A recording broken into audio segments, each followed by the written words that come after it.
This is a video response to a chemist in Japan who has been commenting on my videos for quite some time and has started making his own videos. So I recommend you go check out his channel. Put a link up in the side.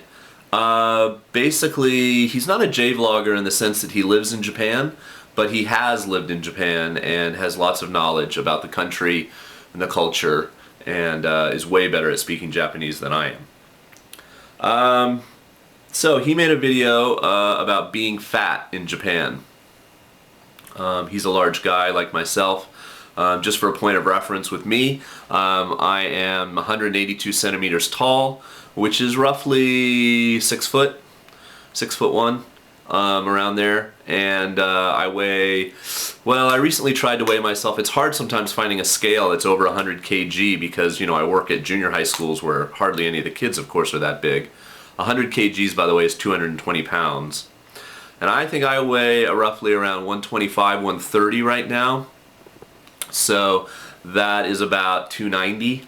So I wanted to kind of respond with things that I feel, like if you're fat, okay, you're used to dealing with being fat. There's, you know, a lot of the same shit's going to happen in Japan as anywhere else. But maybe there are a few things that are sort of somewhat unique to Japan about being fat, and I can talk a little bit about that. I was, you know, overweight when I came to Japan in 2004. But immediately I did lose weight, and I think this happens to a lot of overweight people when they first get here. For me, it was, excuse me, a number of factors. One, it was August, and it is hot as hell in most parts of Japan in August. So when you first arrive on jet, and for an overweight person, that means we're going to sweat, and you know, you just step outside and you start to sweat, and you will be amazed how little air conditioning is available. Even in Tokyo, in like the nice big hotel they're going to put you in for orientation, there won't be air conditioning in like the halls and the elevators and stuff. So you'll step out of your air conditioned room and that might be the last air conditioning you have for a while.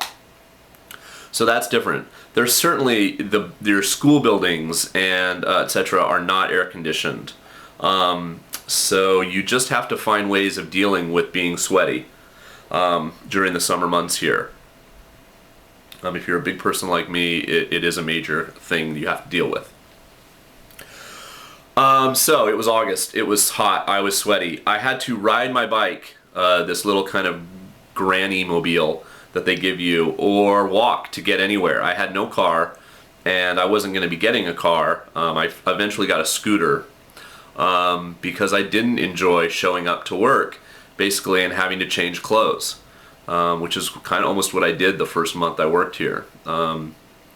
So, you know, if you're overweight like me, if you're out of shape, being an ALT can be a rough job at times. You know, you don't have to be fit, but it helps to be a little bit fit. It's a fairly active job. You're running around after kids. If you're at Shogako, you're going to recess, you're playing sports. I've been asked to, you know, do very physical games with my kids. I've been asked to go swimming in the pool, you know, play soccer. With my older kids at junior high, I've been asked to go to PE. I've been asked to participate in some club activities. Once a group of students and myself climbed the local mountain. You know, I joined Kendo my first year, which is another reason I lost some weight, because I was actively exercising a lot. So it is kind of an active thing, just running up and down stairs at my one school to get up to the 9th grade classrooms. It's 3 flights of stairs. So, you know, you need to be a little bit in shape or else you'll feel it. The other thing is my diet changed radically when I first came. I had been subsisting on mostly fast food. I was in college, finishing my degree before I came to Japan, and so that meant a lot of late night studying, writing papers, etc., which meant a lot of Taco Bell and Subway sandwich and pizza and all that kind of stuff. And that all vanished in my very rural countryside. There are none of those places, and even if there had been, I didn't have any way to get to them with just my bicycle. But As you live here, if you live here an extended period of time, which I have, you'll start to get into a routine with what you eat. And, for me, the whole YouTube, being on the computer a lot, living under my kotatsu in the winter, etc., has, led to me kind of gaining all the weight back, which is unfortunate. But please don't leave comments about you should try this, or why don't you do this, or you could try this type of thing, advising me about how to lose weight. I've heard it all. I don't need to hear it again. Thank you though. So what are some other ways that it's different here? I think Hiko Simon left some comments on the video that the whole concept of personal space here is a lot different, and people will come up to you and just talk to you about being big. They do it more out of a concern for your health, I think, sometimes. Like, I think that's the whole reason people, like, freak out when I drink cola. Like, you shouldn't drink that, it's got so much sugar. Which is a veiled way of saying, God, don't you know that's making you fat? But really, I think they are, it's more of a concern thing than a cosmetic, the way you look, kind of. They're not calling you ugly, generally.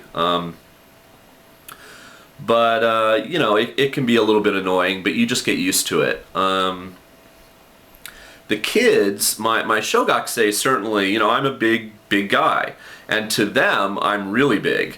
You're talking, 7, 8, 9-year-olds. I'm huge, and I am. I'm sumo size, for lack of a better word. I'm certainly bigger than just about any male teacher on any staff that I've ever worked with. The judo coach at one of my junior highs is about as big as me, but generally, I'm the tallest often, and I'm generally the biggest. So for me, the kids like to climb on me and horse around with me and stuff, and I don't mind that so much. I'm a guy. I don't, obviously I hate the concho, but so they took to poking me in the belly. I've got a fat belly.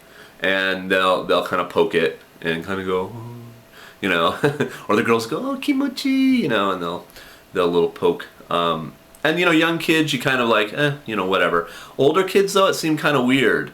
And they didn't really do it at first. But my young kids, that I taught at elementary school, eventually became my junior high students. And so the tradition just kind of kept on. And now I've got 13 and 14-year-olds like patting my belly and poking my stomach and stuff. So it's a little strange, but I kind of just roll with it. If I freaked out and was like, don't do that, etc., they wouldn't do it. I do think, they would have some restraint. But the interesting thing about that is I ended up teaching at a second junior high school after my third year, and so I didn't know these kids at all, and they kind of started doing the same thing. So, it's like I feel like the Buddha sometimes. People want to rub my belly for luck or something. So it's that whole concept of personal space is a bit different. What else? Japan is very much an onsen culture. So be prepared. I don't feel comfortable being completely naked in front of other people that I know or that I don't know. So I don't do the onsen thing. I've done it, but I haven't done it in a long, long time. And it just holds no interest for me. But a lot of Jets really love it. And some people will tell you it's a big part of Japanese culture. So, that's up to you, what your body image is and how comfortable you feel getting naked. What else? Let's see. Everything here is sized down a little bit. Japanese people tend to be smaller. So seats in restaurants, seats in music halls or movie theaters or on the bus or on the train are all going to be a little bit smaller. They're not going to be made for my height or my width. So you just kind of have to get used to that. I sit on the train sometime and take up 2 seats basically. And I'll just kind of put my bag beside me so it's not quite so sad. And the thing that ChemistinJapan talked about where, the woman said nasty things, my kids, I'm sure, say things too, especially my first year I was here.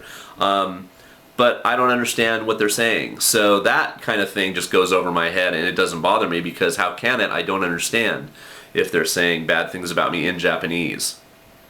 Um, what else? Dating, if I were slimmer, would I have had more dates? Probably. But that kind of stuff is something you'll deal with being fat no matter where you live. That's not specific to Japan. Tikio Sam will have you believe that being a foreigner overrides your fatness, and that girls will still be interested in you. But I don't know how true that is out here in the Inaka. I haven't found that to be the case. What else? I think I'm running out of time. Okay, I think I'm going to wrap it up here. Check out Chemist in Japan. There's some good comments on that video. If you have more questions about being overweight in Japan, I'm happy to answer what I can. And, don't worry too much. I've survived here for 5 years. You can do it too. Okay? Peace. Bye.